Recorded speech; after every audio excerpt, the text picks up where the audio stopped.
नमस्कार मित्रांनो, तुमच्या मनात गरिबीबद्दल या नात्याबद्दल आदर नसेल तर तुमचे सर्व पुण्य पापामध्ये बदलते. हा महिना माणसाचा अहंकार मोडून काढणारा महिना आहे, हे आपण 8व्या अध्यायात पाहिले. चला आपले डोळे मिटूया, मनातील सर्व चिंता काही वेळांसाठी बाजूला ठेवून वैकुंठ आणि गोलोकाच्या त्या अद्भुत प्रवासात हरवून जाऊया.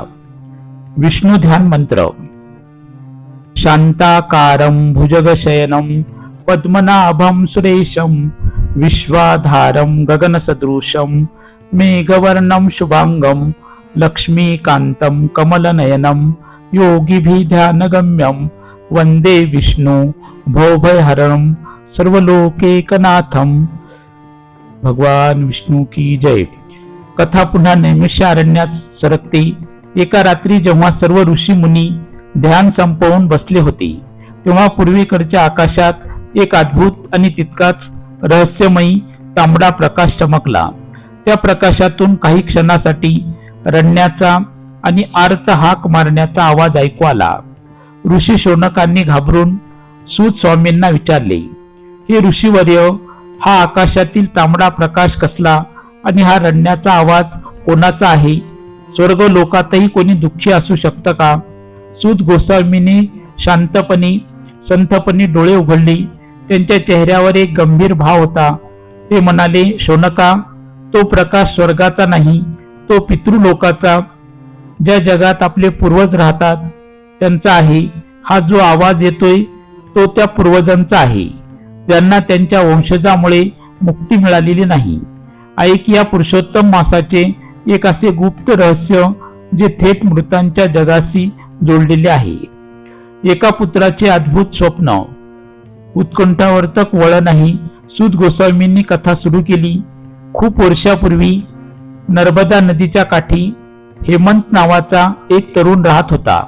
तो गरीब होता, पण खूप प्रामाणिक आणि मातृपितृ भक्त होता. त्याचे आई वडील लहानपणीच वारले होते. एकदा पुरुषोत्तम मास सुरू असताना एका मध्यरात्री हेमंतला एक अतिशय भयानक आणि अंगावर शहारे आणणारे स्वप्न पडले. स्वप्नात त्याला त्याचे दिवंगत आई वडील दिसले, पण ते आनंदी नव्हते.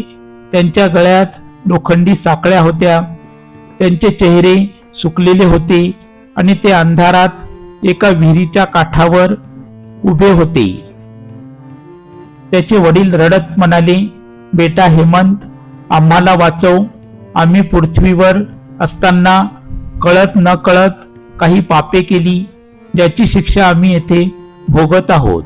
या साखळ्यामधून आमची सुटका फक्त तूच करू शकतोस. पितृदोषाचे आणि पुरुषोत्तम मासाचे रहस्य. हेमंत दचकून उठला. तो प्रचंड घाबरला होता.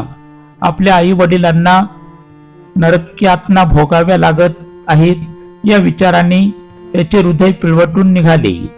तो धावतच गावातील एका वृद्ध आणि सिद्ध साधूकडे गेला. त्याने आपले स्वप्न सांगितले आणि विचारले, महाराज, माझ्या आई वडिलांना मुक्ती कशी मिळेल? माझ्याकडे तर गया किंवा काशीला जाऊन मोठे श्राद्ध घालण्यासाठी पैसेही नाहीत. त्या साधूंनी हेमंतच्या डोक्यावर हात ठेवला आणि एक मोठे ब्रह्मांडीय रहस्य सांगितले. हेमंत, घाबरू नकोस. सध्या पुरुषोत्तम मास अधिक मास सुरू आहे. हा महिना केवळ जिवंत माणसासाठी नाही, तर मृत आत्म्यांसाठीही एक वरदान आहे. या महिन्यात केलेली पूजा थेट पितृलोकांचे दरवाजे उघडते. तुला कुठेही जायची गरज नाही. हृदयस्पर्शी व्रत आणि अदृश्य चमत्कार. साधूच्या सांगण्यावरून हेमंतने घराच्या अंगणात एक छोटा मातीचा दिवा लावला. त्याने मनात आपल्या आई वडिलांचे स्मरण केले आणि ओम नमो भगवते वासुदेवाय, ओम नमो भगवते वासुदेवाय या मंत्राचा जप करत नदीवरून आणलेले पवित्र पाणी एका पात्रात सोडून पितरांच्या नावाने तर्पण केले. त्याच्याकडे दान करायला अन्न नव्हते, म्हणून त्याने भुकेलेल्या पक्ष्यांना धान्याचे 33 दाणे टाकले. त्या रात्री हेमंत पुन्हा झोपला तेव्हा जे घडले ते थक्क करणारे होते. त्याच्या खोलीत अचानक एक अत्यंत शीतल पांढरा प्रकाश पसरला. त्या प्रकाशात त्याचे आई वडील पुन्हा प्रगट झाले, पण यावेळी त्यांच्या गळ्यात साखळ्या नव्हत्या, तर त्यांचे शरीर देवासारखे चमकत होते. त्यांच्या पाठीमागे साक्षात भगवान विष्णूचे दूत उभे होते, जे त्यांना विमानाने वैकुंठात घेऊन चालले होते. त्याच्या आईने हेमंतच्या डोक्यावरून हात फिरवला आणि म्हणाली, बेटा, या पुरुषोत्तम मासात तू जे 33 दाण्याचे दान आणि तर्पण केलेस त्याने आमची हजारो वर्षांच्या यातनामधून सुटका झाली. आम्ही मुक्त झालो. हेमंतच्या डोळ्यातून आनंदाश्रू वाहू लागले. एका मुलाने आपल्या भक्तीने आई वडिलांना थेट मोक्ष मिळवून दिला होता. अध्यात्माचे धार्मिक महत्व 9वा अध्याय आपल्याला हिंदू धर्मातील एका सर्वात मोठ्या रहस्याचा उलगडा करतो. रहस्य पुरुषोत्तम मासात केलेले कोणतेही पुण्यकर्म केवळ आपल्यालाच नाही, तर आपल्या 7 पिढ्यातील पूर्वजांना, पितरांना नरकातून मुक्ती मिळवून देते.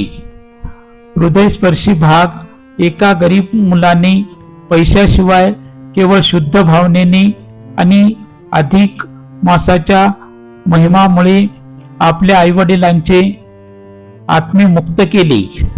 निष्कर्ष आपल्याला मेसेज आपल्याला असा सांगता येतो, हा अध्याय आपल्याला शिकवतो की पूर्वजाबद्दलची कृतज्ञता हीच खरी भक्ती आहे.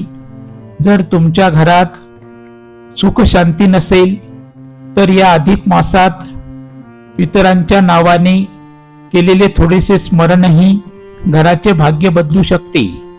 इतिश्री अधिक मास महात्मे 9वा अध्याय संपूर्णम. पुढील अध्यायात काय घडणार? जेव्हा हेमंतने आई वडिलांना मुक्त केले तेव्हा त्यांच्या स्वतःच्या नशिबात कोणता अद्भुत चमत्कार घडला हे जाणून घेण्यासाठी पुढील अध्यायाची उत्कंठा कायम ठेवा. ही कथा जर तुम्हाला आवडली असेल तर कृपया माझ्या चॅनलला लाईक करा, शेअर करा. चॅनलवर नवीन असाल तर चॅनलला सबस्क्राईब करा. ही कथा तुम्हाला कशी वाटली ते कमेंटमध्ये लिहायला विसरू नका. सर्वजण आपल्या तब्येतीची काळजी घ्या. पुन्हा भेटूया नवीन कथेसह. तोपर्यंत धन्यवाद. नमस्कार.